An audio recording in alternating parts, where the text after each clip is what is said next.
How you doing today? I'm amazing. How are you? I'm doing great. I'm doing excellent. To be honest with you, man, I'm kind of shocked to even have you on my show. I appreciate it so much.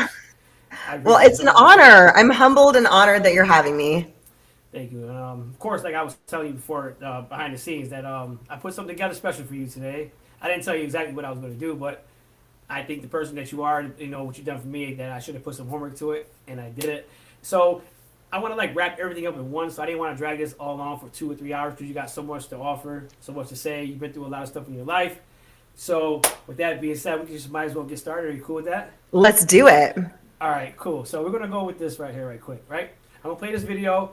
After I play these videos, like I said, I got these all in like categories, and so when I play the first video, we'll let it play out, and then you can expound on it and tell me what your thought about it, and when Okay, you know what I mean. Okay. let's do it. So hey guys, you guys listening? Here we go. It's gonna be dope. My first podcast doing this, so I hope you guys like it.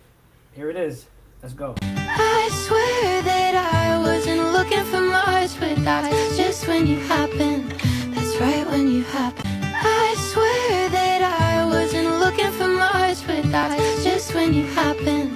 That's right when you happen. I swear that I wasn't looking for much, but that's just when you You gonna happen. stop? All right. Here we go. What about that? What's going on with that? That's so.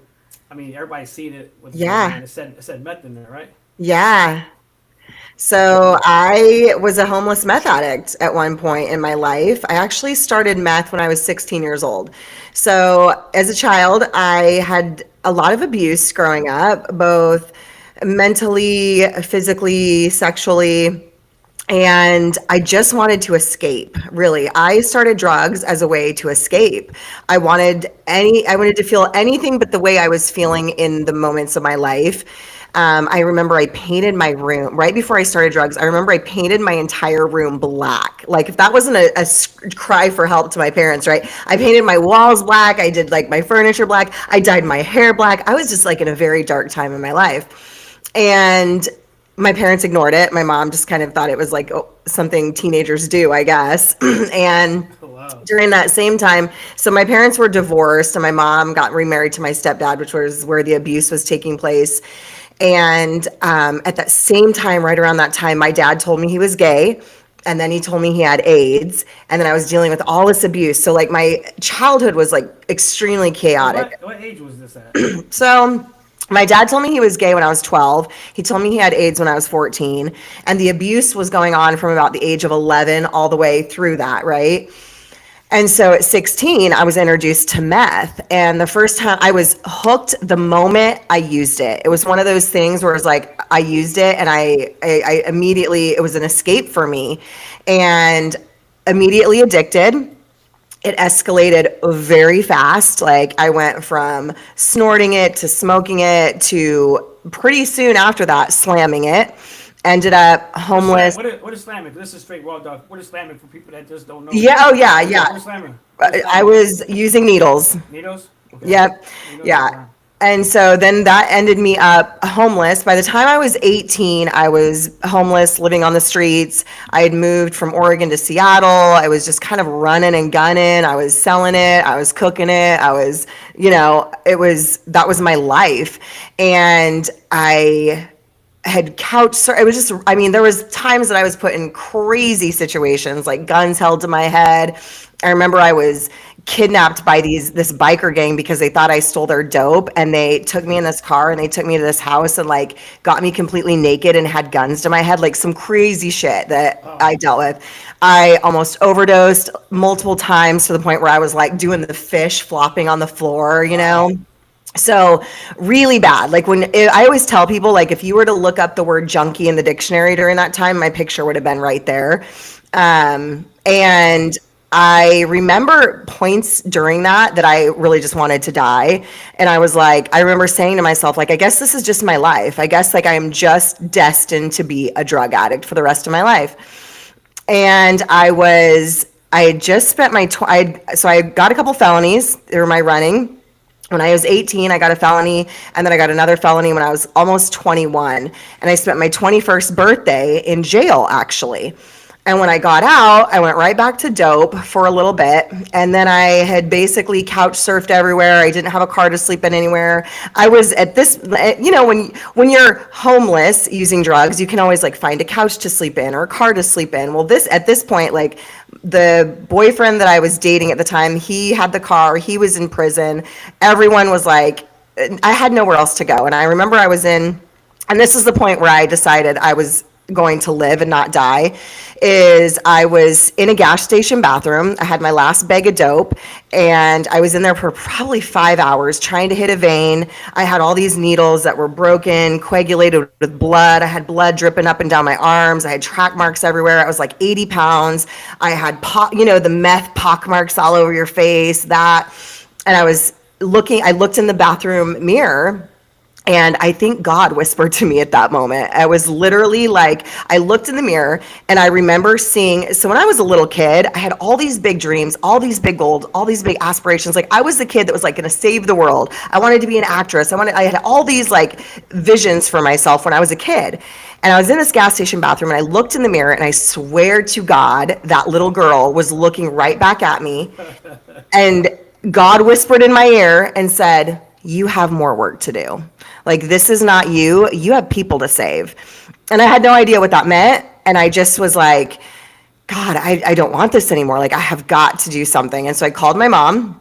She was 3 hours away. And I was like, I want to get clean. Now, I had said that a lot of times, right? My mom had let me back into her house multiple times where I'm like, I'm going to get clean. And I would go and I'd sleep it off for a week. And I was back on the streets, My dad at this point had basically disowned me. He was not going to let me in.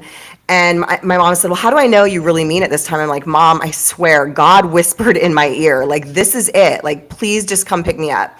And so she did. She drove 3 hours. She came pick me up. This was right before Christmas, after my 21st birthday. And I went home for Christmas, slept it off. And that was when I got clean. That was the time that I said, like, I'm done. I'm going to get clean. I'm going to do this. And, obviously, the road after recovery isn't always butterflies and rainbows. There was a lot of even trauma after that. I ended up in a domestic violence marriage and was almost killed by my husband at the time, who went back on drugs. And so, yeah. Did you end up using drugs again during that domestic violence? No, but I was living with someone who did, and it was really, really hard. You had really hard not to use, right? When you was Really hard. Yeah, that's crazy. That's crazy. I've been following you for a long time now and talking to you, and when you said something to me about being in the bathroom, right, and you look in the mirror, I think, me personally, I think that was your start of manifestation. And you told yourself in that mirror, like at that age, like you probably didn't know. I think that was the start. People that's just tuning in right now, you're gonna see what I'm talking about. But I think you just spoke yourself into manifestation that same day. I totally think so too. Yeah, because it's like when you're telling me, I'm like, she didn't know. Does she know she just manifested? Like she just had stuff done. Yeah. Yeah. Right. So yeah, man. So that's great. I'm glad you got out of that. So like I said, man, ready to move on? You want to move on to the next category? Well, let's do it. Category. Good. That was great. All right. Next category it's called anxiety. Right. I had a situation recently where my anxiety was actually my intuition telling me that something is not meant for me, and I didn't listen to it. And as a result of that, this thing that was not meant for me ended up being just one problem, one issue, kind of a shit show all around. So I wanted to come on here and just talk about how your anxiety sometimes is not actually anxiety. It's your intuition screaming at you that whatever it is you're doing is not your path. It's not what you're meant to be doing. I was presented an opportunity to do something and it sounded amazing, right? It was like this ability to co-create this brand new company. One of the co-owners was a celebrity, and I was going to be one of the course creators of their courses because they were going to have courses with this company, and it sounded really great.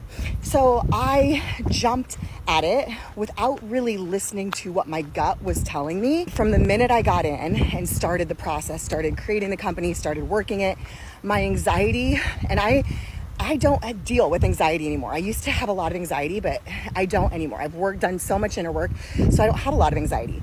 But the minute I started this project, my anxiety was like 10 times. Like, it was crazy. Every single day I had anxiety. Every single day I had a pit in my stomach. And I just thought, oh, it's just anxiety because it's new and I'm working with people I've never worked before. And I kind of like just like justified it, right? I was like, oh, I'm just having anxiety. Instead of stopping and saying, whoa, maybe it's my intuition trying to tell me something. And then it was like one problem after the other, one hiccup, one obstacle, all these obstacles, all these hiccups. Everything was kind of falling apart with it. It fell apart really, really fast because that was the universe like screaming at me. My intuition and the universe tried to tell me through this anxiety, right? And I didn't listen. Once I started the project, then it was like everything was falling apart with it. That was the universe saying like, hello, you didn't listen to your intuition and the guidance that I was giving you the first time when you started. So now I'm going to make everything fall apart so that you actually listen to me, that this is not your path and this is not your purpose. So it's just a good reminder that anxiety sometimes is not just anxiety. It's actually your intuition guiding you. It's actually your intuition telling you like this thing that you're doing is not meant for you.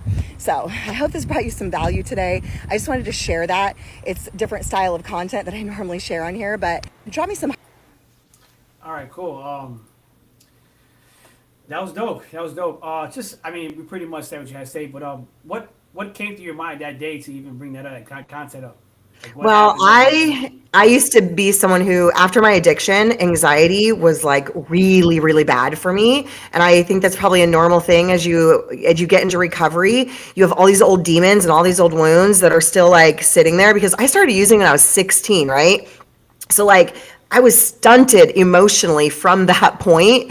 And so then when I got clean, like this anxiety that I had back in the day before I did all this inner work was insane. Like it was debilitating. Like I was the kind of person that like if my friend didn't text me back, sure enough, they like hated me or whatever. If my kid didn't text me back, they were definitely dead in a ditch. Like I had cancer every other week. Like my anxiety was bad. So then I went on this crazy healing journey that started about 10 years ago, spiritual journey, manifestation. That's when I got into all this really. And I healed my anxiety with meditation. Actually, I got really into meditation and I completely cured my anxiety. And I used to have to take Xanax to get on a plane, Xanax to sleep. So cured my anxiety through meditation, no more Xanax. And so now it's having the discernment. It's all about discernment, right, in your life. And that's with anything. And so now it's this whole like, because I was someone who had anxiety so bad that sometimes it's hard for me to have that discernment between, is this my anxiety rearing its other ugly head, or is it actually my intuition telling me, hey, giving me a message like, hey, this is something that you're not meant to be doing. And I think that's true for anyone, even if you're not someone who used to struggle with anxiety or don't really have a lot of anxiety. When you're having anxiety, pause and listen. Like, is this actually anxiety about fear, or is this actually my intuition saying like, this isn't your path, this isn't the right thing for you, right? Because I think we get offered opportunities, especially when we're putting ourselves out there online, and you're going to discover this the more you put yourself out there online. There's going to be opportunities that are presented to you, and some of them sound really juicy. Yeah. Right? Some of them Yeah. sound really juicy. And this is an opportunity that was really juicy. It was a celebrity creating a company. She wanted me to be this co-creator, all this stuff. It was like, ooh, this sounds like it's a great opportunity. And the minute I got in, it was like my anxiety was like, oh my gosh, I woke up with just like this crazy anxiety creating the course. Even I create courses for a living. This is what I do. And I create them like they flow out of me. For some reason, when I was creating this course, it was like, horrible. It was like so much anxiety. And it was like I was forcing creating this course. And instead of listening and being like, I think my intuition's trying to tell me something, I just continued to force until finally it just like the whole thing blew up in my face. The company kind of crumbled. And I'm like, oh, it's because I wasn't actually supposed to be doing this. Yeah. That's dope. That's dope. Awesome, man. We're on a roll right now. This is great. This is great. I'm actually proud of myself for this right now. This is amazing. All right, you ready for the next? You ready for the next category? Let's do it. We got 3 more categories. Okay. Listen, because I pay attention to you a lot, and like you'll know after this. And I saved the best one for last. Okay, cool.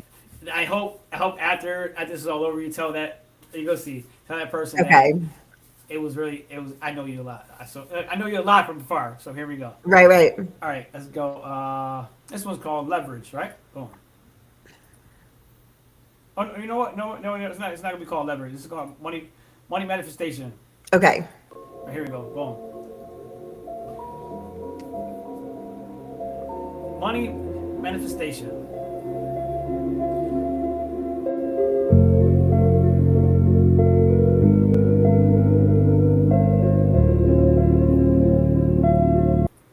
All right, cool.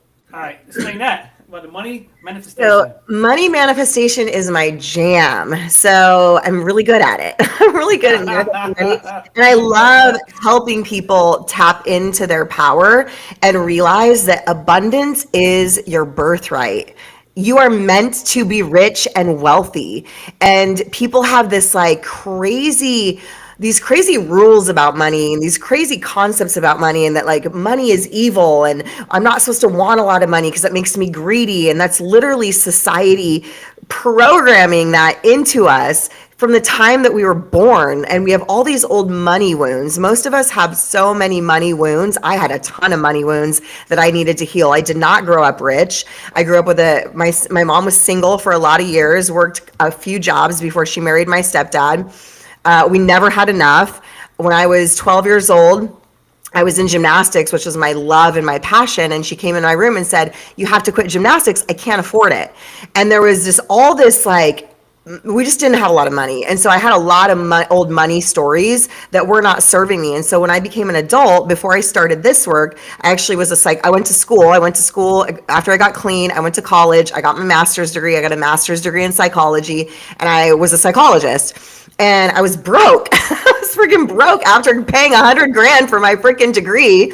And I was like $30,000 in credit card debt. I was always just like robbing Peter to pay Paul. I would put Christmas on a credit card, just pay it off before Christmas to do it all over again. And I was like, why can I not figure this money thing out?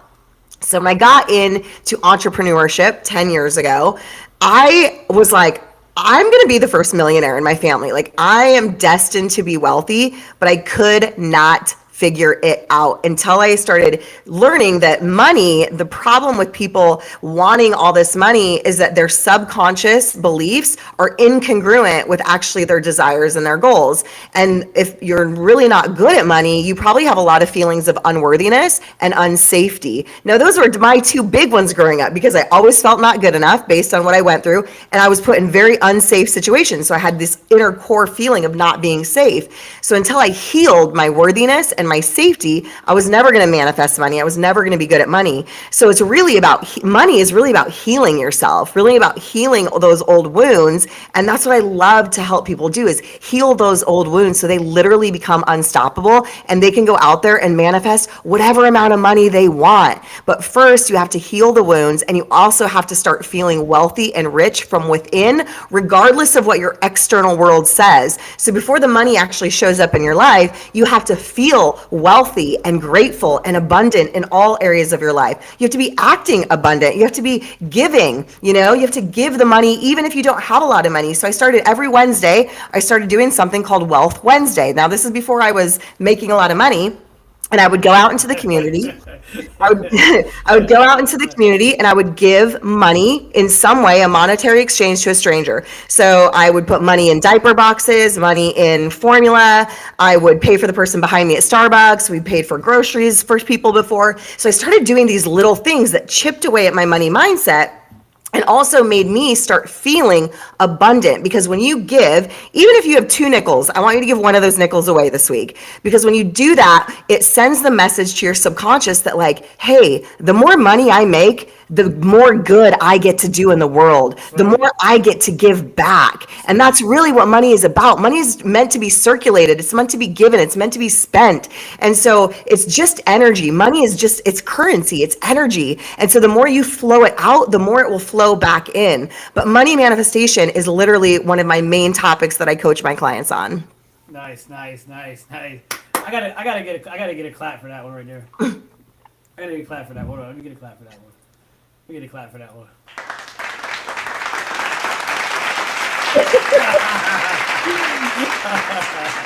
Awesome. All right. Okay, listen, we got 2 more to go, all right? All right. Has it stopped clapping yet? All right. All right, we got 2 more to go. All All right, like I said, I'm gonna say the best one for last. This one is called "Falling Apart." Okay, here we go. If you feel like things are kind of crumbling around you, like your life is falling apart, I'm about to tell you why. It's called the quantum crumble, and it happens for two reasons. Reason number one is you energetically have to make space for the new, bigger level version of you manifestation to drop into your life. So you have to crumble shit around you in your current 3D reality. You have to lose some things, or you have to go through some shit, or you have to feel like everything's falling apart. The second reason is right before your big transformation, your big breakthrough. That's when your limiting beliefs, your doubts, your fears, they're going to creep up on you. New, higher version of yourself is about to be unlocked. Your old limiting beliefs and mind gremlins and like crabs in a bucket are trying to pull you back down. So that's when you're going to self-sabotage the most. You're going to procrastinate the most. You're going to have fear, doubt, worry, anxiety, and you're going to feel like everything is kind of falling apart and chaotic and crumbling around you. It has to fall apart before it falls together. All right, all right. Yeah, the crumble, the Uh, quantum crumble, the infamous quantum crumble. So I think people, as they start to level up, or even people that are starting their recovery journey, right? They're like, I finally got clean. I'm doing things right. I'm taking all these steps. I'm working on myself. And then this shit hits the fan, right? Or like you're leveling up and you're thinking positive and you're doing all this inner work. And then it's like you lose your job. Your car gets hit in an accident, like your spouse leaves you or your boyfriend or girlfriend breaks up with you, right? It has to happen that way. It's meant to happen that way, actually, for lots of reasons. Like I just said, the biggest one is that no matter what, things that are not meant for you will always find a way to leave your life. And sometimes it's just like as you're leveling up, as you're growing, as you're going into these new seasons, the things that you once were part of your old you, they don't align with your future you. And so they have to leave. Maybe you lost the job that you had and you're like, oh my God, that's my security. How am I going to pay my bills? Because the better job's actually right on the way to you. Or because you're meant to pursue that entrepreneur online business that you've been thinking about, right? Maybe your boyfriend or girlfriend breaks up with you because you're going to meet your soulmate next week. But in the moment when shit's falling apart, when everything feels like it's going wrong, it's easy to be like, oh my God, I'm failing, or I'm falling backwards, or things aren't working out, when actually the switch that has served me so well in my life is that life is never happening to you. It's always happening for you. And so in those seasons, in that turmoil, in that chaos, if you can embrace the fact that it's meant to be this way, because it's making space for what's actually meant for you, it will help you get through it. And another thing with that is that I feel like when you're going through times like that, it's easy to say like, why me, right? I'm failing. Why is this happening to me?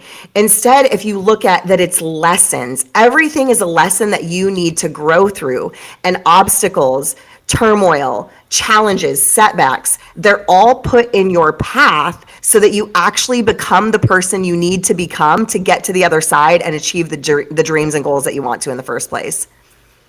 nice, nice. That's awesome, man. That's awesome. I felt that one. I really felt that one. Now this next segment. This is drop the mic segment. You know what you mean? Drop the mic. Boom. All right. This is the drop the mic segment. Okay. Now this is a very very important part of life. And when I've seen this video, and like it really hit home because coming from where we came from and to be able to have this leverage and still do things in life, it's very important. It's like a teardropper. So when you guys see this video and you guys gonna understand why I say it's a teardropper, because if you really really think about it, let me just go on with this. Let me go on. Here we go. Ready?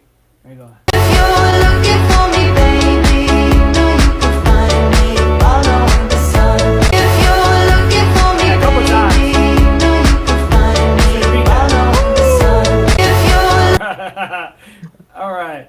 See that I say the best for last, but I say to say the best for last because your husband's not here, and I want to know that he's still in my prayers, my thoughts. I love it. And I had to save him for this video because he is an important part of your life. He's an important part of all your family's life. So I didn't want to leave him out of it.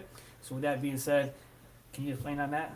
Yeah. So, like I said, I got my master's degree after I went into recovery because I always wanted to help people. And so, the logical thing back then, because I didn't know what being an entrepreneur was, there was no entrepreneurs modeled to me. So, it's Yeah. like, go to college, get a degree. Psychology, that makes sense. So, I can help people, right? So, I got my degree, worked my way up, and then I found entrepreneurship 10 years ago. And my goal at that point was I wanted to be a mom to my kids so bad that I wasn't a mom because I was working like 15-hour days. And so I was like, I need to bring myself home. And so I brought myself, that was my first thing I did, is I brought myself home after about 18 months to pursue my online passion, my online business full time. And my husband was still working his corporate job that he absolutely hated, was absolutely miserable at his corporate job. And he's a really good cook, chef, not by school, just really like that's his skill, Natural. It's natural. natural talent. Like, and so we used to be season ticket holders to the Seattle Seahawks. Boo! Go Bills! Go Bills! We're from Seattle, okay? Yeah, we're in Florida now, but so we used to go to Seahawks games, and we would be the tailgaters, and he would cook. We had this Blackstone, and he would make the meals for all these tailgaters, and they were just like, "You're such a good cook," blah blah blah. And so I started making more and more and more money, and he was like, "Man, it'd be really cool to own a food truck someday. That would just be really cool to own a food truck, and I could just cook, and that would be my passion." So the year I did like the best I had ever done was, I started this in 2014. And then my biggest year to date back then was 2020. I hit it big in 2020 where I went from making like 10K months to like 25K months. And I started socking a bunch of money in savings. And at the end of 2020, in November of 2021, I was like, I'm buying you a food truck in cash. I'm just going to pay for it in cash. I'm going to buy you a food truck. And so I bought him his food truck. And so he started his food truck business, but he was so programmed as an employee and so thought he needed a secure, safe job and stable income that he would work his food truck on the weekends, and then he worked his corporate job all week long. So he's like dog tired, just like grinding it out, right? Like no days off. And the food truck started getting a little name for itself, doing pretty well. I'm like, you got to leave the freaking corporate job. Like, come on, take the leap, bro, take the leap. And so he did that for a few months, and finally he was like, okay. And so then he finally quit his corporate job, went all in on the food truck.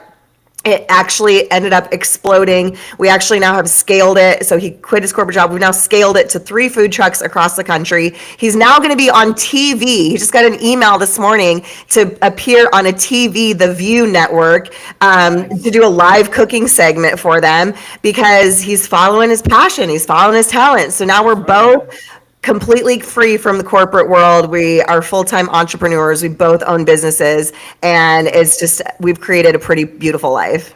Nice. That's awesome, man. This was a really pretty good podcast. I must admit. Awesome. So listen. So obviously, people are probably going to ask where they can find you at, where they can locate, because I'm not a manifest a professional. She is, because when you say it, it's gonna later on. It's gonna have the lettering out, so it'll read it out to everyone. Can you say where they can reach you at? Yeah. Okay. So on Facebook, I'm Megan Desart, just like it says on the screen, MEAGANDESART on Facebook. On TikTok, I am Meg. I believe it's, oh God, let me look. I just changed it recently. You know what's funny? I talked to a couple other entrepreneurs. When I asked them about their information, they're like, they forget. So I'm Meg/manifest and business. My handle's manifest it with Meg on TikTok. And then on Instagram, it is the same, manifest it with Meg. Mm-hmm. Right, yeah, and I do have a membership, a really low ticket. So I have some higher ticket offers, but I am all about giving people tiered offers, so because I really want to help everyone, and so I want to make this affordable to people that want to get in for like $79. So I have an offer for $79. We can come learn manifestation, learn how to change your energetics, shift your thinking, your mindset, your energy, your feelings, all of that. And then I have one-on-one coaching that's a little bit higher ticket. So I really do have multiple offers. Now I'm glad you brought that up, because that was something I wanted to ask you. Right? you didn't get all this stuff that you've done for free. You had to go through some classes. You had to go through some stuff to get where you're at now. Correct? So Oh, when yeah. people, because I hear people say, "Oh my God, if you want to look out for me, why it ain't free?" You had to go. You had to pay to get. You had to I pay have to get learn invested lessons. You hundreds of, invested yeah, I've thousands of invested dollars hundreds of thousands of dollars to actually. get. One year I paid $25,000 for a coach. The next year I paid 15,000. So I've invested hundreds and hundreds, I mean, hundreds of thousands and hundreds of thousands of hours learning this stuff. Yeah. I mean, I do have tons of free value on my TikTok. Go absorb it. If you want one of my paid offers, reach out to me. I have stuff that's super affordable. I even have like a $77 course. So I have something for every budget. Nice, nice, nice. Well, Megan, this is how we're gonna wrap this up, man. It was been. Thank you so much, Joey. I You're appreciate so you coming. awesome. I love what you're doing. I'm so honored to be here. Thank you so much, man. Listen, guys, I'm Joey, Joey Bags of Recovery. I'm the creator of Joey Bags of Recovery. If you guys can, subscribe. If not, hey, I appreciate it anyways. Thanks for watching. Love you guys. Stay blessed. Remember to pray. Hi, Joey. It's over. It's over. All right, Yay. listen, yeah.